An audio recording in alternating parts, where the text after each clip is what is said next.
मियाँ साहब अगर चौथी बार बना तो जो इंतकाम वो लेगा आप लोगों को अंदाजा ही नहीं है। मेरा हुकूमत में कोई एक भी सियासी कारकुन, सियासी कैदी नहीं होगा।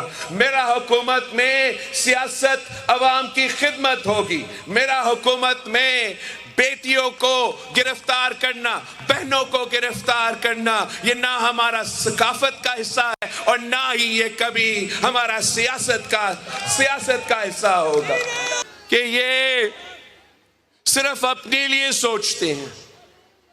फिक्र है तो चौथी बार कैसे उस कुर्सी पर बैठना है। आपने इंशाअल्लाह ताला पाकिस्तान पीपल्स पार्टी को मुंतखब करवाना है ताकि हम एक बार फिर इस मुल्क में अवामी राज कायम करें। किसानों का हुकूमत हो, मजदूरों का हुकूमत हो, नौजवानों का हुकूमत हो, गरीबों का हुकूमत हो, तो फिर हम इन तमाम मसाइल का मुकाबला कर सकेंगे।